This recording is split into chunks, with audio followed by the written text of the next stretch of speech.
experience with the organization. So I'm happy that I have this opportunity, and I hope I can match the expectations of the topic and can do some justice. So the topic was evaluation of a patient post cardiac arrest. Now, actually, this elite group does not need to be told that sudden cardiac arrest claims most lives than probably any other diseases. But we have a lot of lay public to educate, and even our colleagues to educate, to make them realize that it is the arrhythmias that are at the basis of sudden cardiac death. The etiology does differ between what age group we are talking. For example, most adults above the age of 40 years, it is 8 out of 10 times coronary artery disease and some other structural heart disease. Whereas if you're talking of younger people, say less than 40 years, or athletes, it is usually arrhythmogenic cardiomyopathy, and at that hypertrophic cardiomyopathy most often, or inherited arrhythmia syndromes. And a lot of your so-called stable heart failure patients are actually not stable. Almost 2/3 of them, so-called in NYHA class 2 or 3, can have a sudden death. So we all must be aware of this. The whole difficulty is that despite this awareness that more the structural heart disease or more the problem with the ejection fraction, higher the risk of sudden cardiac death in patient, still we are not able to prevent sudden cardiac death significantly, because most of these deaths happen in patients who are not known to have heart disease previously. So that's a big difficulty. Now let me little bit clarify the definitions. Yes, sudden cardiac death is a natural death which happens within an hour of the onset of symptoms, and it is unexpected largely. But that's what we are talking about this part. So the duration of the terminal event is 1 hour or less. Actually, this patient could be having new or worsening symptoms in the 24 hours prior, and the biological death may actually be delayed depending on the resuscitation facilities, or may even be aborted. So when you say death within 1 hour, you are talking of this part of the whole syndrome. Now, this is a real malady of out-of-hospital cardiac arrest, where a large chunk of people do not get any resuscitation attempt. Many who get a resuscitation attempt, it fails. And a relatively small pie of this, you are able to achieve restoration of the circulation, and they can be hospitalized. But once again, of that pie also, very small are discharged or survive to discharge, and a still smaller of them have an eventual optimal recovery. So we are fighting against tremendous odds when you're dealing with out of hospital cardiac arrest. To be lucky to be resuscitated, it is best to have a shockable rhythm, that is VT or VF, where sinus rhythm can be restored by single or multiple shocks. A person in whom the first presenting rhythm is an asystole, these obviously have a worse prognosis. And even for the VT-VF patient, they would be unlucky if this arrest was unwitnessed or happened at home, or there was no bystander CPR possible. So once again, mounting odds. I think when Dr. Arora said that you speak about post-resuscitation workup, I think what she meant was discuss what would you do after a restoration or return of spontaneous circulation. First thing obviously is you record a ECG and look carefully if there is a ST elevation. Because if there is a ST elevation and there is an acute MI, then obviously these patients are best channelized to receive an emergency PCI. However, it is also true that many of these patients who do not have a ST elevation, almost 60% of them would have a coronary artery lesion that is amenable to emergency treatment. So once again, it highlights the aspect that coronary artery disease is something, or acute coronary syndrome, that should be suspected whenever you have successfully resuscitated out of hospital cardiac arrest. The moment you see that is ST elevation MI, the protocol that should be followed is to take this patient directly to a PCI enabled center, even if it is within 30 minutes from the place where the resuscitation was done, because then these patients have been found to have a very high chance of survival and are dischargeable. So basically, if you have an ACS, this patient should bypass the local hospital and reach a PCI enabled center. There is only one caveat in this. If post ROSC, as it is called, the patient is still unconscious, then many times you should suspect that there could be a neurological problem, and it is smarter to get a CT in these patients. For example, they could have a subarachnoid hemorrhage, and if you were to anticoagulate as a part of your PCI, this could spell more doom. So therefore, this is a caveat before you wheel this patient directly to the lab from the place of resuscitation. This is very simple. The first rhythm here was an interval MI. The LED was totally blocked and the PCI was successfully done. So this is a very gratifying scenario of out of hospital cardiac arrest. So should every patient get a CAG after restoration of circulation? Well, definitely so when it is ST elevation in the first EC that is recorded, because then they have an improved survival and a favorable neurological outcome. But if these patients do not have a ST elevation and still are electrically or hemodynamically unstable, admitted to the ICU, you should still consider emergency angiography in these patients. Here is another blatant example of there being a ST depression in all the leads and elevation in AVR. Once again, this group doesn't need more elaboration. You would obviously find a left main, and that can be again successfully revascularized in today's with today's capabilities. Another fact with the patients who have survived the out of hospital cardiac arrest is if they are taken to centers with high volume and centers which are capable of doing an emergency PCI and ICD placements, these patients usually have a higher survival rate. So therefore, the triad should be to take these patients to such advanced tertiary care centers. Having done what is necessary in the emergency, is every patient an AICD candidate? Well, the guidelines would say yes, because take whatever etiology, ischemic, dilated cardiomyopathy, ARVC, HCM, any of these survivors would deserve an ICD, provided a meaningful survival of more than 1 year is expected. Now, even after an ICD, some of these patients continue to have problems like anxiety and post-traumatic stress disorder. So all is not hunky-dory, but yes, they will eventually get up ICD. But this is my my scheme of how a patient should be evaluated before you make a decision for ICD. You should properly evaluate their neurological and hemodynamic status in the ICU, look for the etiology, treat the recurring arrhythmias, and check whether there is concomitant heart failure. We'll elaborate on each of these here on. A good thing to do is have a good post-cardiac arrest consult team that would involve the intensivist, the interventional cardiologist, the electrophysiologist, and a neurologist to neuroprognosticate. Neuroprognostication is particularly important when the patient is still unconscious, comatose, or on ventilator. This is particularly difficult in the initial 24 to 48 hours because ventilator patients usually have some sort of sedation, or hypothermia is used when you cannot do neuroprognostication so well. The best opportunity is 2 to 3 days later, and that could start with a CT scan.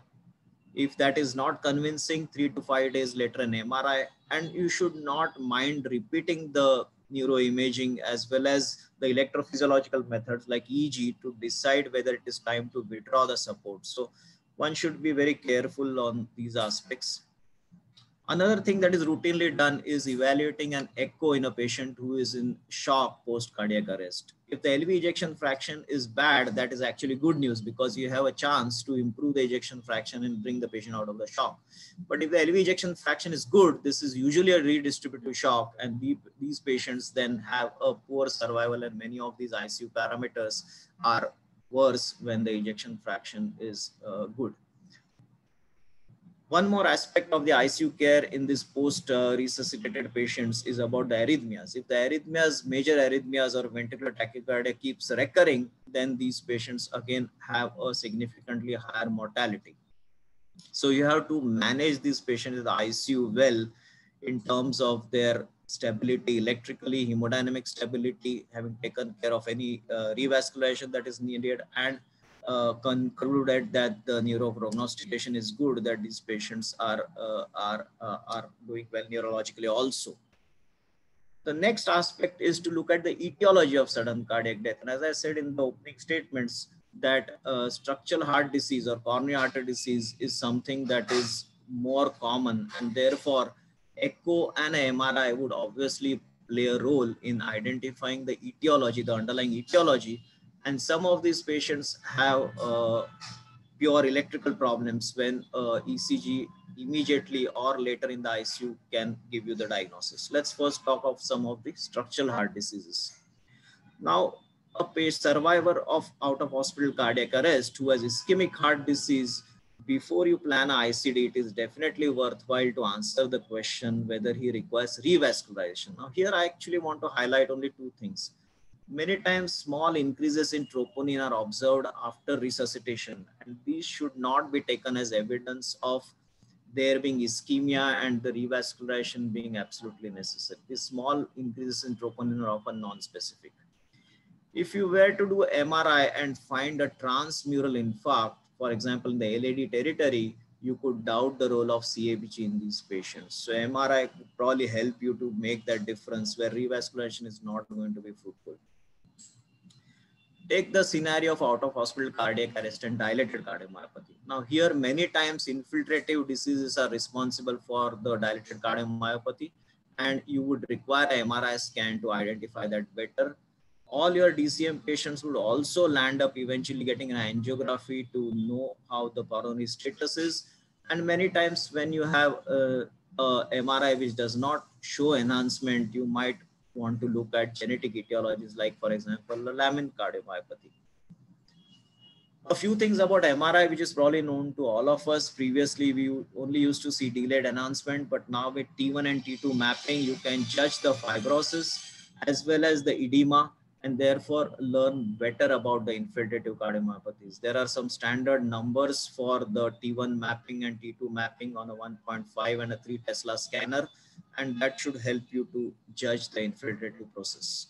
For example, the most common scenario is this, where you have a dilated cardiomyopathy and no enhancement. As I said, in patients who have renal dysfunction and no enhancement, the T1 and T2 mapping still picks up for you infiltrative diseases. Here is a patient who post cardiac arrest, survivor of a cardiac arrest, who underwent a MRI. There is enhancement, there is T1 mapping is high, T2 mapping numbers are high, and there is a lymphadenopathy. In this scenario, you have to distinguish a sarcoid from a tuberculosis. So you would require a CT, and a mediastinal lymph node can be studied on a CT, whether it is non-necrotic or necrotic. A necrotic would mean tuberculous, a non-necrotic would mean sarcoid. But the best thing is to do a CT guided core biopsy, and rather than an FNAC, and identify whether it is sarcoid or tuberculosis. I have an example of a patient who had 1.5 months following COVID, a sudden cardiac arrest. And this patient again underwent MRI where there was obviously an enhancement. There was T1 and T2 mapping numbers were high. But we also did a FDG PET and found that this patient had paracecal lymph nodes, which were biopsied, and tuberculosis was proven. So it is not an automatic diagnosis of post-COVID sequelae, but you would be even surprised pleasantly to find a tuberculosis, which can obviously be treated well. So MRI evaluation is not only important for etiology, but MRI evaluation is important. For example, if you have to plan ablation for recurrent ventricular tachycardia before you can plan an ICD. So when there is a mid-myocardial scarring, as is common with the DCM, or an epicardial scarring, then obviously you would have to consider an epicardial approach to get any kind of a success with your ablation procedure. Sometimes the MRI may reveal clots which are not seen on the echo, and in this case, you may be wary to do an endocardial ablation. So there is more role of MRI. Now here is a patient who of sarcoidosis who in January didn't have such a bad LV function, but after a sudden cardiac arrest, the MRI showed that his LV was much more dilated and dysynchronous. So it is useful to study even the worsening of the heart failure. And probably lastly, if you look here, see that there is a dyssynchrony of the LV. And when you plan a device, you would not only plan an ICD, but probably would plan a CRTD in such a patient. So MRI in a DCM would have a great role before you conclude that an ICD is enough. Here is the third etiology that I want to discuss with you, arrhythmogenic RV cardiomyopathy. Now look carefully, the borders of the RV free wall is crenated, and also it is dyskinetic in certain segments. So this is regional dyskinesia. And if you look at these pictures, you can see all the criteria that are required to diagnose an ARVC. There is regional dyskinesia, there is reduced ejection fraction, and the RV diastolic volumes are obviously quite RV is enlarged and the volumes are quite large. So ARVC can be obviously diagnosed very well on MRI. And here is a situation where the hypertrophic so no echocardiographer worth his salt believes that hypertrophic cardiomyopathy can be better differentiated on HCM. So if I can show you some of these movies, you would easily see that there is a diffuse hypertrophic cardiomyopathy. I'm sorry, I had to play this. Well, actually it plays better. There was a mid-ventricular obstruction. So whenever there is a focal kind of a hypertrophic cardiomyopathy, your echo can miss it. Whereas MRI with such a great spatial resolution would actually never miss a focal or a specific type of hypertrophic cardiomyopathy. So here you had a LVOD obstruction. Actually, this image were supposed to move very well. Now again, the LV wall, the LV thickness has a great role when deciding the ICD. Of course, we are discussing a post-resuscitation patient, so that might not be much of a concern. But you can measure the wall thickness in a much better way than probably you can do on echo. And of course, enhancement can be measured in a still better way with MRI, which tells you about the extent of fibrosis, and 15 to 20% is a cutoff, which suggests a higher risk of an SCD. So once again, these may not necessarily be the most relevant things in a post cardiac arrest patient where the indication is automatic. But these are some of the things that are of added value when you are doing when you are thinking of an AICD in HCM patient, because once again, when the scarring is more mid or epicardial, then ablation would have to be epicardial if it is required for recurrences. Now, both ARVC and HCM are also genetic diseases. A great number of probands are genotype positive, but the family has to be screened only for the gene for which they are positive. A random screening or a panel screening is not helpful. A gene specific to that family should be evaluated. And for example, if you have a genotype positive but a phenotype negative, these patients need to be or these family members need to be followed at intervals. And if you have a genotype negative as well as phenotype negative for that particular familial gene, then these patients can be discharged from the follow-up as to not having the disease. So family screening is important. If you are diagnosing the underlying etiology of out-of-hospital cardiac arrest, these are the things that come into picture. Now, these are some of the things that I also want to discuss. I said that of the remaining patients from structural heart disease who have out-of-hospital cardiac arrest, almost half of them have electrical problems. And the ones that are seen on these slides are pretty simple electrical problems. If somebody has a complete heart block, of course, you can manage easily. A pre-excited atrial fibrillation can be managed easily. But there are inherited arrhythmia syndromes in which there is difference in the way with which you work with them. For example, malignant ventricular arrhythmias, when you see in absence of structural heart disease, especially polymorphic VT and VF, you suspect an inherited arrhythmia syndrome. These are usually young people. Now, the diagnosis may not be always very clear on the first ECG that is recorded after return of spontaneous circulation. When they get admitted to the ICU, you have to carefully monitor as to what arrhythmia the patient is getting repeatedly and how is it initiated.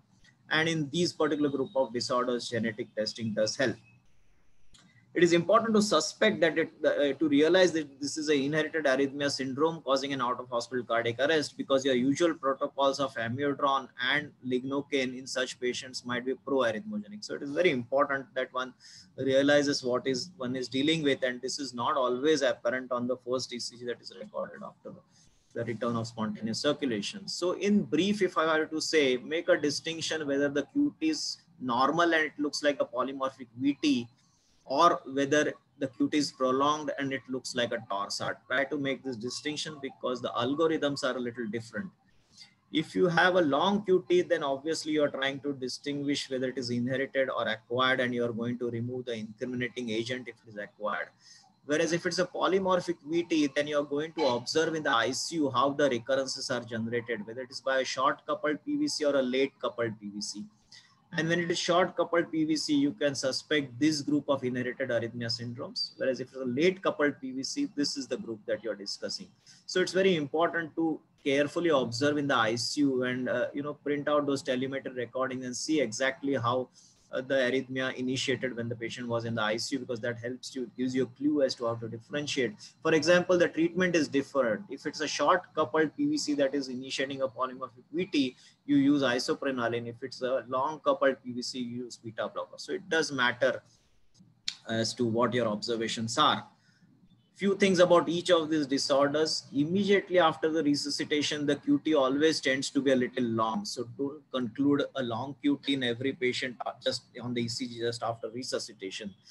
We all know this T-wave morphology can be used to classify as to which type of the most common long QT syndrome it is. Although there is some overlap and some non-specificity about it, it gives you some rough idea. T-wave alternans should also be taken seriously because these are patients at high risk. I think this is one of the discussion that we recently had in our IHS WhatsApp group with the Brugada syndrome. If you record the ECG in normal way, you may not record that classic pattern. But if you shift your V1, V2 electrodes in the higher intercostal spaces, you could record the classic Brugada patterns. Again, if I show you this ECG, this is ER, early repolarization syndrome. Now, many of the people could be having this ER, but when your patient with polymorphic VT in the ICU shows an ER, that usually happens just before the polymorphic VT episode, and particularly in the inferior leads, you have this diagnosis of a J-wave syndrome. So Brugada and ER are a part of the J-wave syndrome, and usually a short coupled PVC initiates the polymorphic VT or VF in these situations. Then there is a VF which is called short coupled VF and long coupled VF. Now this is an ICD tracing where you can see that there is a PVC which initiates the VF or a polymorphic VT. And if you look carefully, these are the recordings from the Purkinje fibers, which are pretty localized. They do not activate the whole ventricle, whereas this one does manage to result in a PVC and would probably result in a polymorphic VT or a VF. So the diagnosis here is a short coupled. Short coupled means that they come on the descending limb of the T wave and within 400 milliseconds of the QRS. So that's a definition of short coupled PVC causing a VT or a VF. CPVT is one thing that is a very difficult problem to manage. ICD is not an automatic answer. You can see that these are late coupled PVCs which cause a bidirectional VT. Again, this would require observation in the ICU after the patient is admitted, may not be immediately apparent on the immediate post-resuscitation ECG. So in these inherited arrhythmia syndromes, the crux is looking at the ECG carefully immediately on resuscitation and in the follow-up in the time that the patient is in the ICU to make conclusion as to which inherited arrhythmia syndrome this belongs to. And sometimes you have to do genetic testing. Now, genetic testing is good because all these inherited arrhythmia syndromes are essentially monogenic conditions. So therefore, that is a good part of it. But the problem is if you do a panel testing of a patient who has a certain cardiac death, the yield is very low. In hardly 20% and sometimes in long QT it's 80%, but hardly in 20 to 50% of times you will find an the culprit gene. So it leads to a lot of, a variant of unknown significance are the kind of genes that you often get, and that means nothing. So basically, if you have a proband, if you have a proband which has all the phenotypic characteristics of an inherited arrhythmia syndrome, then you should do a specific genetic testing for that condition only. And if that is positive, then you should consider that this is the familial gene, and you should investigate all the first degree relatives or the close relatives only for this gene, and then the significance is more. Otherwise, if you test for a panel, then what they call in genetic testing parlance as the signal to noise ratio is very high, and you may diagnose a lot of genes of whose significance you are not sure. So therefore, genetic testing has to be very targeted, done for the proband. You find which particular gene in the long QT is responsible, and then you only test for that gene in the whole family is the way to go about with the genetic testing.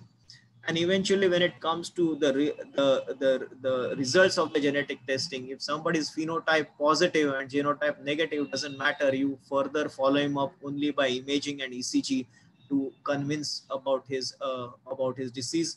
If somebody's genotype and phenotype match, obviously this is very easy, because then he definitely has the disease. Whereas somebody is genotype positive but yet does not have the full phenotypic manifestation, then you will have to at intervals check his phenotype by imaging and see if he's a candidate. If somebody genotype negative as well as phenotype negative, probably you can discharge this patient from the follow-up, because he is unlikely to have inherited the disease. I think I will stop here, and I hope I have ruffled some questions and we can have some discussion on this. Thank you very much for your patient listening. Yeah, it's a great talk, Ashish. A difficult Thanks. talk, especially the genetic aspects and all that you have put in the right perspective, and the unknown aspects in those things also you put in. Now, quickly, I could see that there is one question from Dr. Nair, and probably before I give it to you, I can make a comment on it. His question is on the American Association of Emergency Medicine recommends CAG as soon as the cardiac rhythm is restored, regardless of acute neurological status. It's neither possible or wise to detect a CT in these patients. This comment is very well taken. I personally feel that angiogram and detection of coronary artery disease is one of the few things that we have at our disposal in evaluation of patients resuscitated on sudden cardiac arrest. So it should always be done because that is the only thing we really know a lot about. What do you think, Ashish? Yeah, it's very true. I mean, if there is a ST elevation, or if there are any ST changes, or even if you have the slightest of the suspicion based on the circumstances that coronary artery disease or ACS is involved, you should have no hesitation, provided you don't suspect any intracranial problem or a bleed that could worsen by using antiheparin and things like that during the ACS. So yes, it is definitely so. There'll be very few patients. I mean, if it's a young patient of 20-year-old boy who has a out of hospital cardiac arrest and is resuscitated, and there is nothing happening in the STs, probably such a patient you would not wheel to the lab. But as you very rightly said, a large amount of them adults have coronary artery disease in the background as a cause, or it's even said that they benefit from a angioplasty, which is not necessarily for ST elevation MI only. And therefore it is very pertinent that one does an angiography in some way. I don't know whether you suggested a CT angio in place of a coronary in certain circumstances, but that's also a possibility. But to study the coronary anatomy is definitely relevant in these adult plus 40 patients. There's a question on role of autopsy and molecular autopsy. That's a very relevant. Says, yeah, sure. Yeah, I agree, please. One point I would like to make about autopsy, because I did quite a bit of studies on the autopsy. The problem is the autopsy in India, the statistics show that it is dismal, less than 5%, especially for these indications for which we are talking about.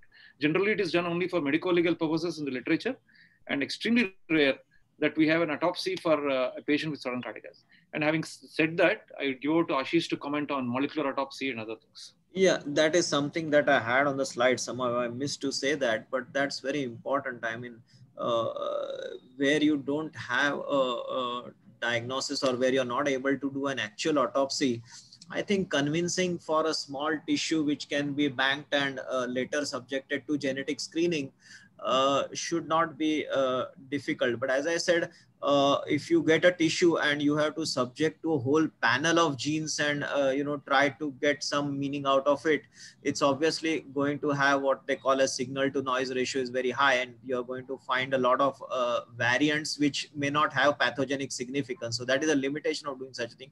But there is something called as whole exon or whole genome sequence kind of studies that are possible. Somebody more knowledgeable could expand on this, but these studies allow you to find only the specific variants and ascribe pathogenetic significance if there is any. So this trend to have a molecular autopsy is important in sudden cardiac death. Only the limitation is that unless you have a proband which has a phenotype and a gene in a family member, yes, it could be useful. For example, somebody else has a diagnosis and another young person died, then this seems useful. But for a first case, you will have certain difficulties trying to make a diagnosis. Yeah. One just a comment before we go to the next question is that in the literature, the only two really investigations that have made a real dent in the evaluation of sudden cardiac arrest is coronary angiogram and cardiac MRI. In one of the data from Mass General in 2015, about 147 patients of resuscitated current cardiac arrest, they had done, they could find a possible cause before doing MRI in only in 137, in a very small percentage.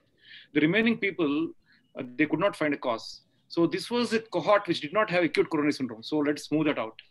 Now, after doing MRI, only 24% they could not find a cause for sudden cardiac arrest. So that's a great thing.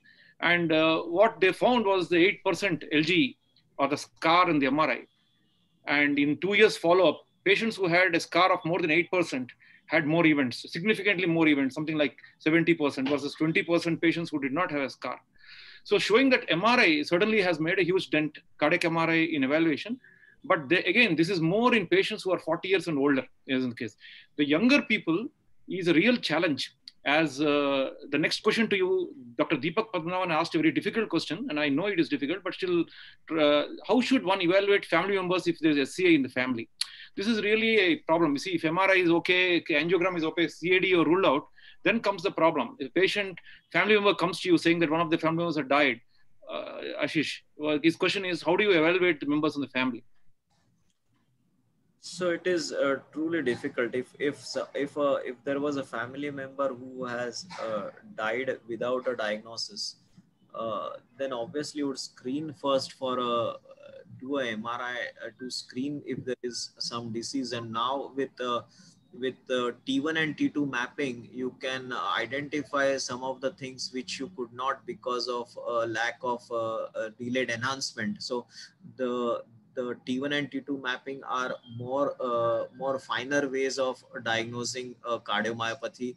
So you can use that. Of course, the first screening is always with the ECG and an echo. If you knew what the phenotype of the proband was, then the family screening with the ECG and echo is always the first thing that you do. And in most of our instances, unless there was a known, see, basically MRI, for example, in HCM, if the ECG and echo is negative, you don't need to do MRI as a tool for family screening. That is very clear. Or even in ARVC, if you don't have a ECG or those kind of PVCs or Holter showing those kind of PVCs, you don't have to recommend a MRI as a family screening tool. That's very clear. I think as a genetic thing, we are pretty limited. I am not aware that it is so widely available that we can do the genetic screening, even if we knew what disease the proband is carrying. It is costly.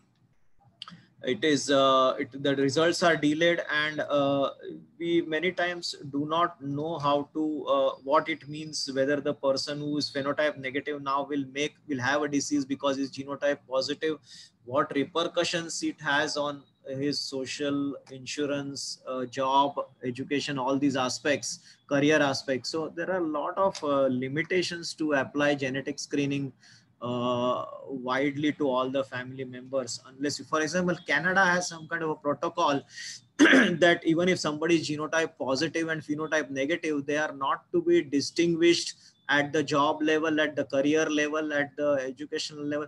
There are laws in place which prevent that kind of a discrimination between people. So it has to be that mature a system to, you know, apply the results of genetic screening. So families should be counseled if they are willing for genetic screening as to what that means and what the uncertainties are.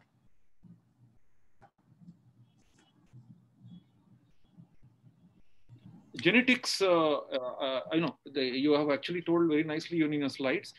The under 40, the younger people who have sudden cardiac arrest or family is a real problem, because as on yet, we do not have an algorithm. As you rightly said, a blanket SCD panel, which you would like, see, we would like a situation where, you know, a patient comes with a resuscitated cardiac arrest, we send a blood or a saliva, and then pat comes the result that this patient has this and we know how to manage. But unfortunately, currently we don't have that kind of algorithm, to my knowledge, that we can use. Genetics can be used only when you have a fair diagnosis. The patient has a Brugada or a suspected long QT or something like that.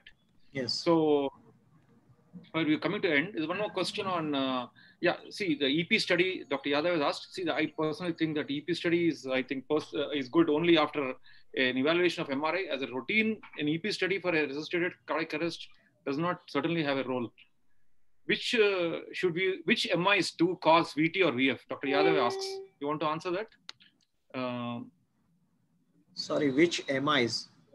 Which MI leads to VT and VF more commonly? Does early repolarization in ACS is more linked to VF? I mean, which anterior wall or inferior wall MI, which of them causes? I am not aware of a good answer to that question. No, anybody can take that. I am not aware of a good answer to that question.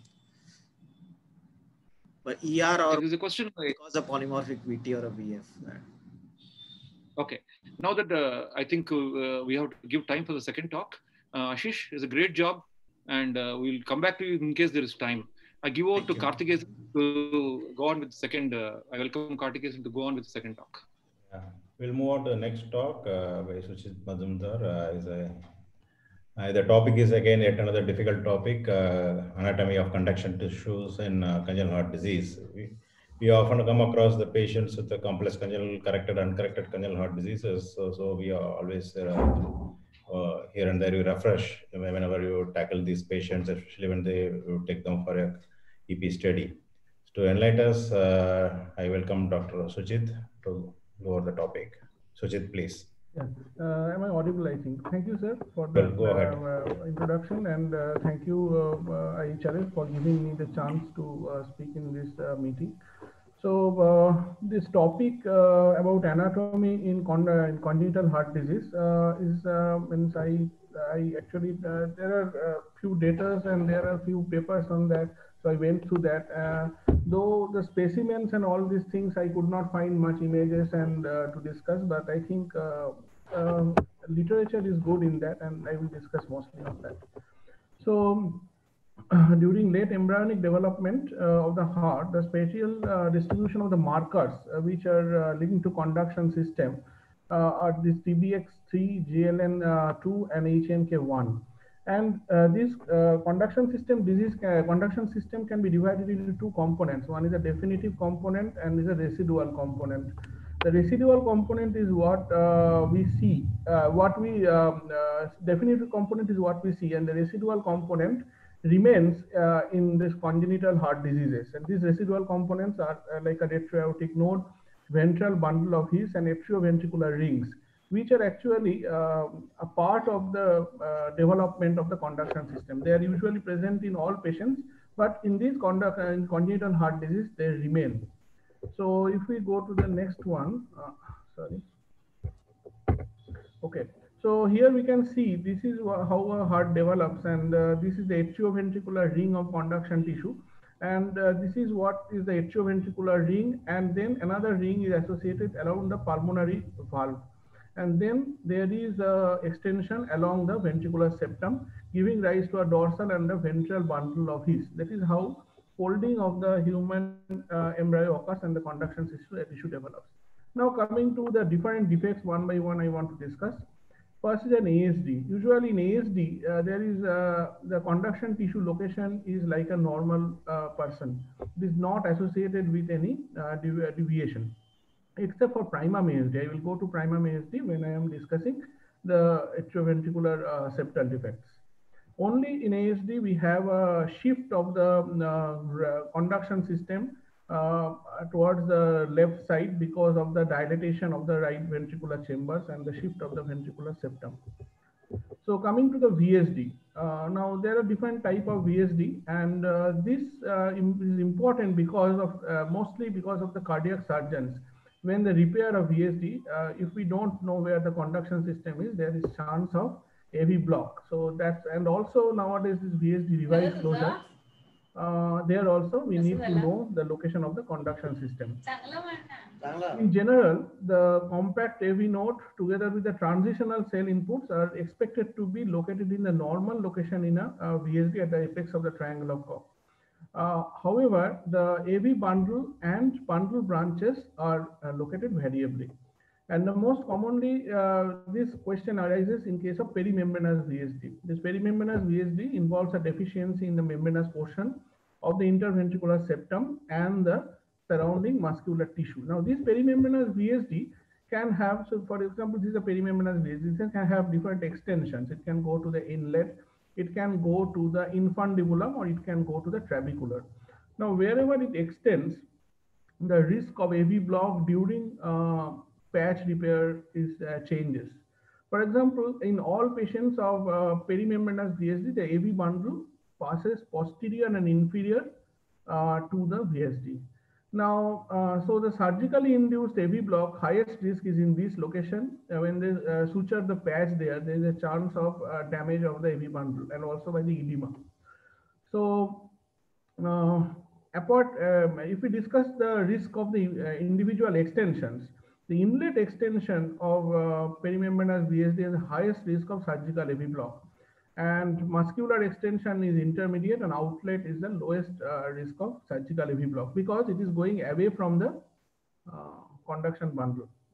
Muscular outlet and doubly committed VSD, they are also, for example, doubly committed VSD will be here. So there also the chance of AV block is less because it is much away from the conduction system. An isolated inlet VSD, muscular VSD, the AV bundle passes superior to it. In all these cases, the AV bundle is inferior, but only in case of muscular inlet VSD, the AV bundle passes superior to it. But there also the chance of AV block is minimal because it is inside the muscle and there is a significant gap between these two. Now coming to the AV septal defect, AV septal defect can be a complete AV septal defect or a partial AV septal defect. So in partial AV septal defect and both, the septum primum is deficient. So that's why the AV node and the penetrating AV bundle are displaced inferiorly towards the crux of the heart. And here usual surgical landmarks can mark Koch's triangle, but they no longer contain the conduction tissues. Instead, there is a second, more inferior triangle that indicates the site of the compact AV node. And this is called what is as a nodal triangle. It is bordered by the border of the atrial septum and the inferior bridging leaflet of the atrioventricular valve and also the coronary sinus. So in this place, the posterior node is present. So that is the functional node in a AV septal defect. And the relation of the AV node in relation to coronary sinus ostium depends on the development of septum. For example, if you have a partial AV canal defect and the septum is very well developed, then what happens is that this angle goes here. So there is significant gap between the coronary sinus and the AV node. But if it's a complete AV canal defect and septum is very much deficient, then what happens is that the AV node comes near the coronary sinus ostium. So this finding has significant surgical implication because in some cases the atrial patch may need to be placed around the coronary sinus ostium, isolating the coronary sinus to the left atrium. The coronary sinus drainage occurs in the left atrium. In that case, what happens is the compact AV node and that part goes to the left atrium, and where you need maybe a transeptal puncture to address that area. So compact AV node is most consistently related to the point of contact between the bridging tendon and the attachment of inferior bridging leaflet. And from that compact AV node, the non-branching bundle of His is elongated and deviated slightly leftward together with the abnormal distribution of its branches. The defined location of the bundle branches and fascicles occurring concomitantly with the abnormal disposition of papillary muscle in the LV is most probably responsible for the aberrant depolarization vector, resulting in an extreme left axis deviation in a case of AV septal defect. Now, treatment implication, if we go to case reports describe the successful slow pathway modification inferior and usually posterior to the location of the His bundle electrogram, and more rarely superior to the His bundle electrogram. This is called as an inverted AV nodal input. And I have already discussed if the septal patch is connected to the coronary sinus, incorporating the coronary sinus to the left side, then His bundle electrogram, compact AV node and transitional input, that is the slow pathway area, cannot be ablated from the right side. And in that case, the transeptal puncture is required. So for that, we have to read the surgical notes carefully in order to decide where to ablate. Now coming to a very interesting part, that is the congenital corrected transposition of the great arteries. Uh, in congenital corrected transposition, the conduction system is abnormal and potentially unstable. That's why these people can have AV block in infancy, even fetal life, and also goes on to develop increasing chance of AV block as the age increases. The SA node is normal, but they have two AV node. The two AV node, one is a posterior AV node, which is present at the usual location, that is the apex of the triangular fork. But this AV node usually doesn't make contact with the significant amount of myocardium. There can be a hypoplastic AV bundle. The more definitive AV node is anteriorly placed. It is placed at the base of the RA appendage, and it is placed at the junction of the mitral and the pulmonary valve. So in that area, the RA this AV bundle, this AV node arises, and then what it does, then it courses anterior to the pulmonary artery, because here the pulmonary artery is the posterior artery. So it courses anterior to the pulmonary artery and goes on to the right side of the ventricular septum. So that is here. These are the two AV nodes. This is the anterior node, which is the functional node, and this is the hypoplastic node. And here also this anterior AV bundle goes anterior to the pulmonary artery and goes to the VSD, and then branches into the left bundle branch, because the right-sided ventricle is LV. So it gives the left bundle branch, and from that it goes to the opposite side to give the right bundle branch. The bundle is tenuous in the proximal connection with the AV node and along its course around the pulmonary valve, where it can become extensively infiltrated by the fibrous tissue, and this causes the AV block. Now, why this place is stretching occurs? Why this abnormal anatomy? Because of the main thing is a septal malalignment. Because in case of CCTGA, what happens is that the mitral pulmonary, because of the pulmonary valve which comes inside, this is the inner chamber. So mitral valve and pulmonary valve, it is not continuous. And secondly, the atrial septum is here and the ventricular septum is here.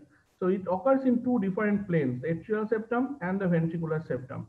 And this malalignment of the septum results in the bundle passing from here into the anterior to the pulmonary valve and into the ventricle. So this long course results in more stretching and more chance of AV block. Now coming to AV NRT and node-to-node tachycardia in this patient. Now this I have already discussed that because of the pulmonary trunk stretching and degree of septal malalignment, this chance of AV block occurs. The more the pulmonary artery is bigger, the more chance of stretching, the more chance of AV block. While if the pulmonary artery is small and atretic also, then this sort of septal malalignment is not there in corrected TGA, and they have less chance of AV block. Rarely, both the anterior and posterior node may give rise to separate AV conduction system with the potential of a conduction sling, and this can lead to node-to-node tachycardia. In general, successful slow pathway modification has been achieved from the right atrial septum, most commonly from the posterior and mid-septal region. Less commonly can be achieved from the anteroseptal mitral annulus or even from the posterior aspect of the pulmonary annulus. So this is another importance of knowing the conduction system, because if you want to resynchronize a patient with a corrected TGA, or you need a pacing with a compromised right ventricle in a corrected TGA, then you have to undergo synchronization. And because the CS is difficult in these cases, so this study which have shown a permanent conduction system pacing, which is feasible in around 86% of the patients, either it was a His bundle pacing or a proximal left bundle branch pacing. So this study has shown that it can be feasible. Number two. So why did they do? How did they do this? They actually, most of the cases, they did an electroanatomical mapping and mapped the His bundle and his branches. And as we already know that this passes anterior to the pulmonary artery, they have put a grid catheter and mapped in this area to find the potentials and map the His bundle. And they have screwed the lead in the upper septal LV if it was the distal His bundle pacing. And unlike a normal person where this His bundle pacing result usually is done from the atrial side, here the lead position is ventricular and more stable. The left bundle branch is also more superficial because we are already in the left ventricle. So left bundle branch pacing is superficial and you don't need a deep screw-in lead in order to do a left bundle branch pacing in a corrected TGA. Now, CS anatomy is already challenging, I have told, because the CS body follows the atrial situs, but the branches follows the ventricles. So often we have to enter the branches directly from the RA Thebesian veins. Now that's why the conduction system pacing is very important in case of corrected TGA. Now, if it is situs inversus and corrected TGA, instead of the anterior node being dominant, it becomes a posterior node becomes dominant, and then it directly goes into the inferior aspect of VSD. So here, the stretching above the pulmonary artery does not occur, while stretching above the pulmonary artery does not occur, and it goes directly because of no septal malalignment. Now coming to tetralogy of Fallot. Tetralogy of Fallot, usually AV node is in the normal position and transitional inputs are located in the normal position. Perimembranous VSD, the lower part is by septomarginal trabeculation and the upper part is formed by the ventricular infundibular fold. So here it is the area which the posterior inferior to the VSD, this passes. And here is the most important area where it can be damaged while placing a VSD patch in case of tetralogy of Fallot. Now coming to tricuspid atresia. Tricuspid atresia can be of two types. One can be a membranous atresia, another can be a complete absence of the tricuspid valve. Now specialized conduction system in membranous atresia is similar to that of an isolated VSD. With complete absence of tricuspid valve, there is no right ventricular inlet septum and anomalous AV node forms at the junction of the inlet, atrial and ventricular septum. And how the AV node is distinguished here, it is distinguished by identified as a dimple in the floor of the right atrium. This is the position of the AV node. And if we transilluminate, this often can be connected to the LV. The LV may be transilluminated. Now, AV bundle leaves the compact AV node in the region of the central fibrous body, passes leftward aspect of the ventricular septum. So in those cases, His bundle EGM here can be located from the septal mitral annulus. The slow pathway is usually found inferior to the compact AV node within the blind ending right atrium. So it will be found here.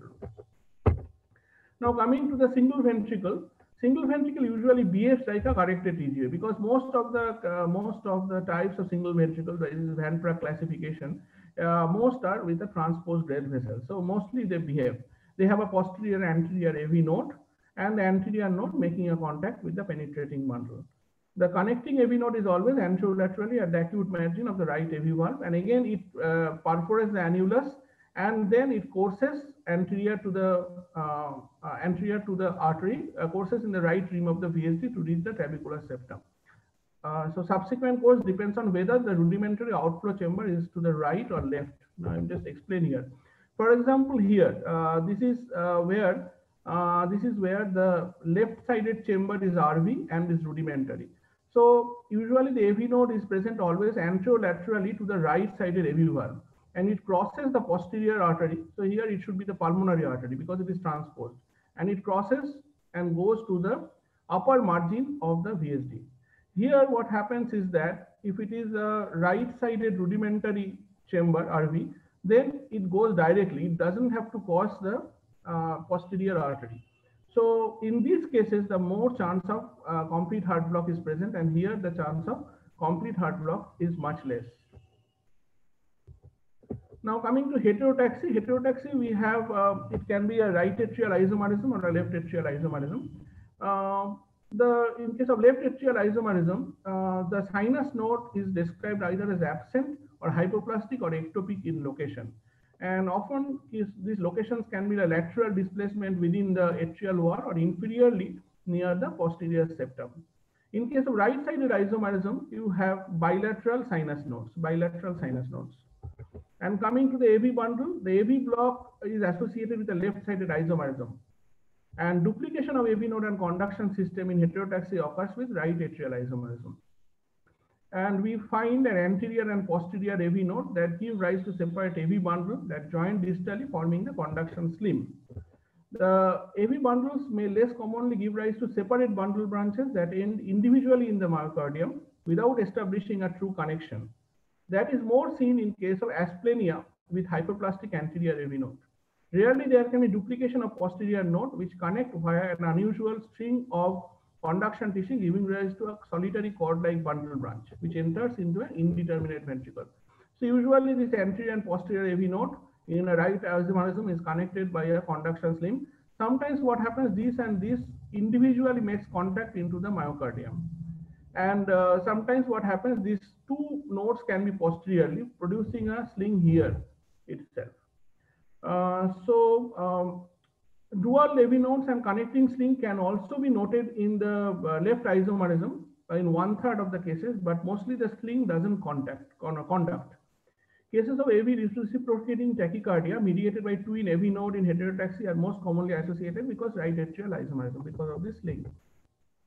Now, finally, just a last slide. So these all are what we find from anatomy.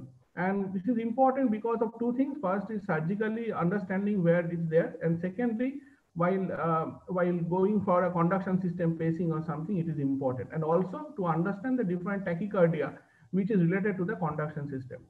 Now, if we want to determine actually the conduction system is where it is present, so there are different methods which are actually in experimental stages. One is to see the impedance intraoperatively to find out whether where is the conduction tissue actually, and avoiding them while doing the surgery. And second is something known as a fiber optic confocal microscopy and optical spectroscopy to find out regions of the conduction system while doing a cardiac surgery and avoiding it. Thank you.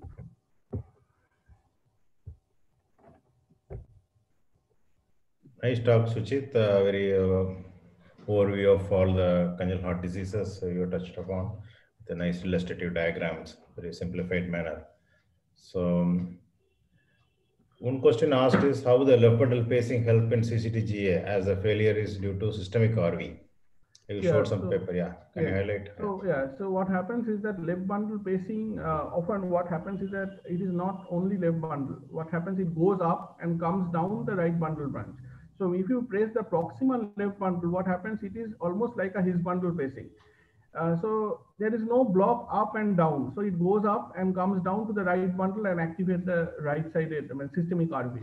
So it is almost synchronous activation in that case. Yeah. In terms of, you also highlighted about the CCTGA biventricular pacing. So what are the technical, means in the sense coronary sinus tributaries? You mentioned the body goes with the atria and the tributaries goes with the ventricle. Yeah. Can you highlight some certain things? How do you choose the vein? And the problem is that because often the body and the vein where we have to place the lead, they are not aligned together. Sometimes what happens is the body is there, but it doesn't end into a significant good vein on the right ventricle where we want to synchronize.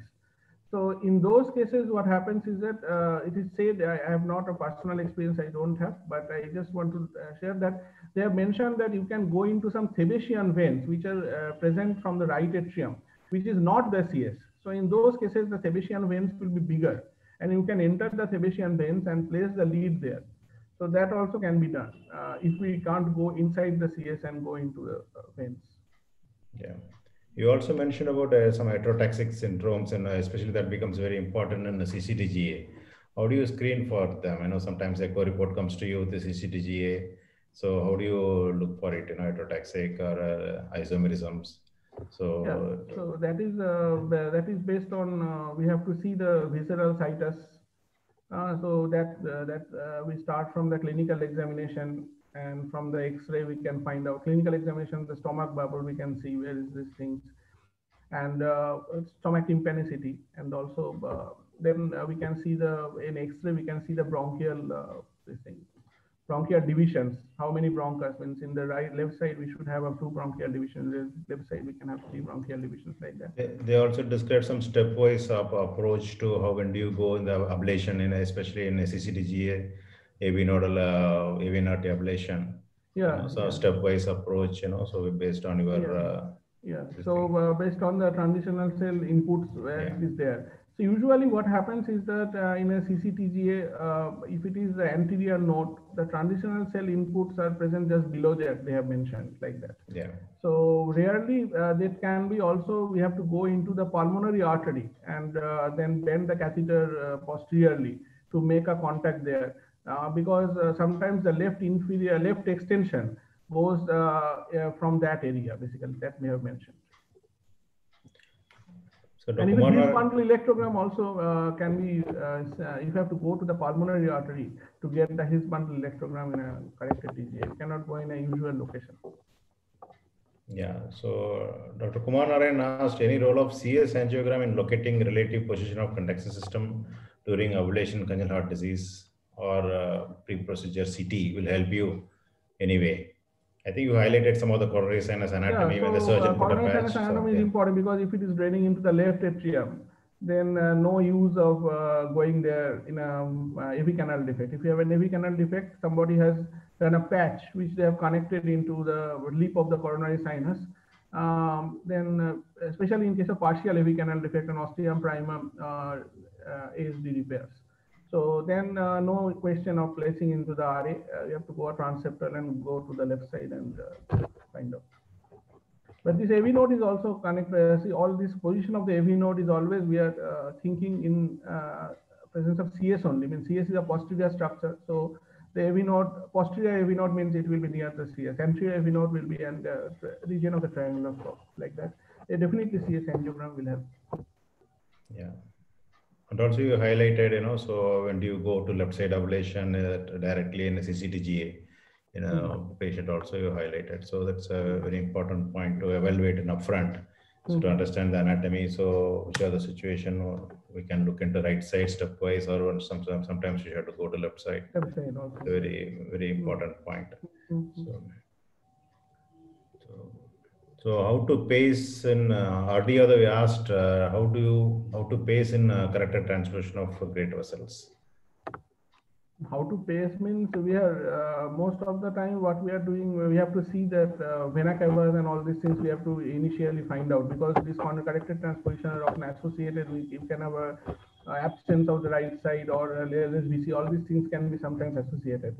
So definitely beforehand we have to find out by echo or something, the size, seeing the size of the coronary sinus or something, find out whether we have a 1 vena cava, 2 vena cava, whatever. Venous anatomy is okay or not. That is very important, because these all congenital heart disease can have a venous malformations in different levels, and if we don't know, we cannot place. Secondly, mostly what we are doing, we can place the lead in LV, because it is systemic, because it is the venous ventricle where we can easily enter.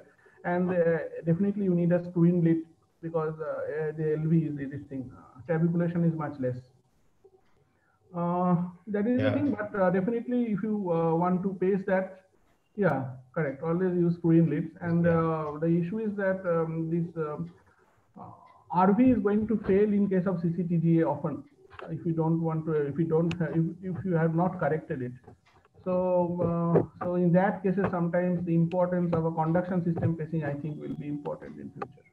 Yeah, that's what Deepak has asked, So there's a valve regurgitation in patients, the CCTG influence you where to place the ventricular lead.